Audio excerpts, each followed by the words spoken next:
வணக்கம். நான் டாக்டர் ராம்குமார், புற்றுநோய் அறுவை சிகிச்சை மருத்துவர்.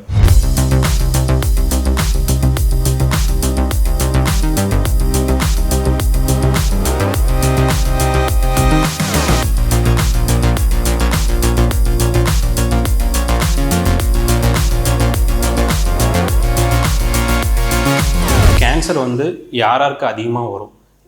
உலக அளவில் நம்ம பார்த்தோம்னா ஆண் பெண் 2 பேருக்குமே அதிகமாக இருக்கிறது நுரையீரல் கேன்சர், மார்பக புற்றுநோய், பிராஸ்டேட் அப்படின்னு சொல்லக்கூடிய பிராஸ்டேட் கேன்சர், அப்புறம் குடல் புற்றுநோய். இது எல்லாமே அதிகமாக வரும்.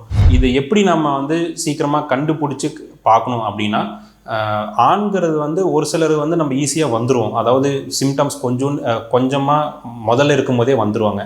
பெண்கள் இப்போ மார்பக புற்றுநோய் இருக்குது அப்படின்னா கொஞ்சம் சொல்லாமல் ரொம்ப நாளைக்கு மறைச்சி வைக்கிறது, வலி தாங்கிக்கிறது, இந்த மாதிரி கொஞ்சம் கண்டுபிடிக்க கொஞ்சம் லேட் ஆகும். இது எதனால் வருது அப்படின்னு முன்ன சொன்ன மாதிரி பார்த்தீங்கன்னா, மரபணு மாற்றங்களால் வரலாம்.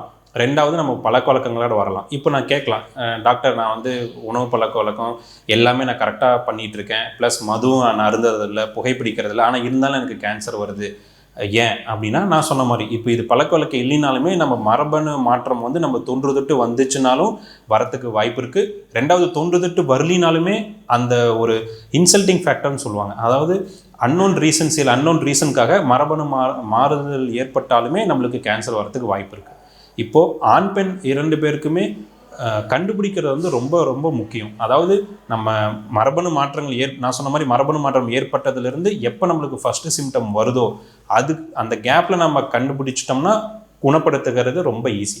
அதுக்கப்புறம் நம்ம கண்டுபிடிச்சி ரொம்ப முத்தின ஸ்டேஜில் நம்ம பார்த்தோம்னா குணப்படுத்துறது கஷ்டம்.